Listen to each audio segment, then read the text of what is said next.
Nous en venons à l'article 38. Sur l'article 38 est inscrite Madame Bernadette Laclais. Merci Monsieur le Président, Madame la Ministre, mes chers collègues.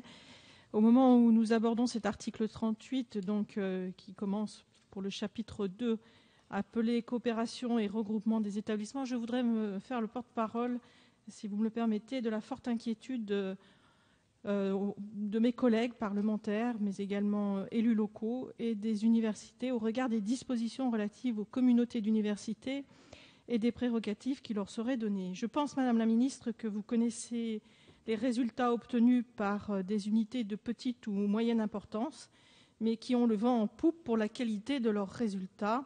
Je ne rappellerai pas l'article récent d'un grand quotidien qui l'a fort bien démontré, chiffres à l'appui.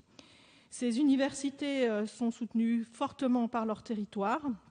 Elles participent à la démocratisation de l'enseignement supérieur, puisque sur un territoire que je connais bien, nous comptons 40% d'élèves boursiers.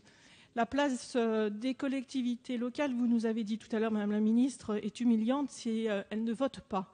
Alors je ne dirais pas qu'elle est humiliante si elles ne sont pas reconnues, je dirais qu'elle est désolante. Et il serait désolant que l'engagement des collectivités ne soit pas reconnu et que, par exemple, le nom des collectivités disparaisse. Je crois que ce que nous attendons, c'est une coopération entre toutes les universités, d'égal à égal, sans domination d'une structure ou une autre, ou évidemment sans une absorption par l'uniformisation.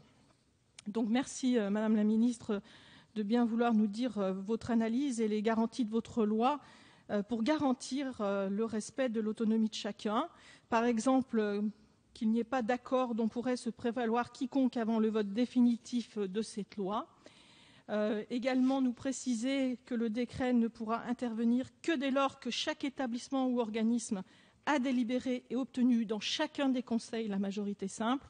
Et enfin, Madame la Ministre, par 2 fois, lors de la commission et dans votre propos liminaire, je vous cite, vous avez dit, c'est le sens des regroupements que propose la loi, notre objectif à terme est une trentaine de regroupements ou communautés d'universités et établissements, les communes, qui s'appelleront en réalité Université de Bordeaux ou Université de Lyon. Alors, je crois que ce propos a jeté un peu le trouble et je serais heureuse que vous vouliez bien lever toutes les ambiguïtés, Madame la Ministre, en nous disant ce qu'il y a derrière cette phrase, car évidemment, vous comprendrez bien que les universités de taille moyenne qui ne sont pas forcément dans ces grandes villes pourraient comprendre que c'est le nom de la grande université qui pourrait être retenu, quelles que soient les décisions des uns et des autres. Voilà, merci des précisions qui nous permettront de lever, je l'espère, toute ambiguïté et que vos propos seront aussi clairs que vous les avez eus pour les IUT. Merci.